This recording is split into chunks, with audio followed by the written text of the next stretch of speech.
আইয়ুহাল ইনসানু মা গাররাকা বিরাব্বিকাল কারীম।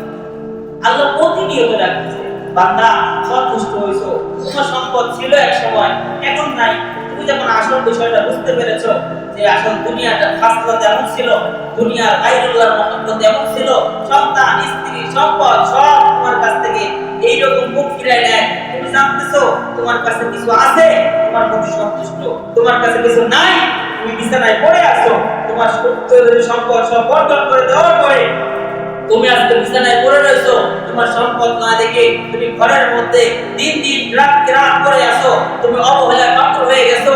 বান্দা, আমি কিন্তু তোমার রাইখা যাই নাই, বন্দি ঘরের মধ্যে থাকলেও আমি কিন্তু তোমার মুখের দিকে চাইয়া আছি যে কখন তুমি আমারে আল্লাহ বলে ডাক দিবা আর তওবা করবা। আমি আমি আল্লাহ গর্ব করে ফেরেশতাদেরকে সাক্ষী রেখে তোমার জন্য বাইতুল হামদ একটা প্রশংসিত ঘর বানায়া তোমার জন্য প্রস্তুত করব। আমি তোমারে জান্নাত দিতে দিতে খুশি, আর তুমি দিতে খুশি হও না। কত ভাগা, এখন আমি তোমার সময় আসে নাই দুনিয়ার এই ফিতনা, দুনিয়ার মহব্বত, দুনিয়ার আসল মূল রহস্য বোঝার পরে এখন আমি কি সময় হয় নাই।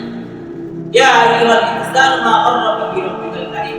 আল্লাহ এইভাবে দেখে দেখে বান্দারে বলতেছে, আমরা বিপদ কমে, আমরা তো দুনিয়ার কাছে লিপ্ত, আমরা তো দুনিয়ার পিছনে ছুটছি, তখন আল্লাহ আমাদের এই শয়তানের ফাঁদ থেকে পড়ে, শয়তানের ফাঁদে পড়ছে।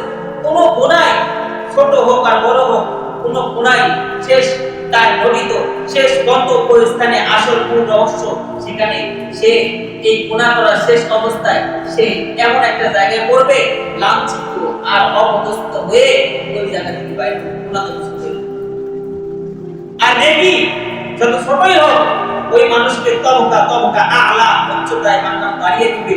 সে এক পর্যায়ে সে বুঝতে পারবে আসল মূল রহস্য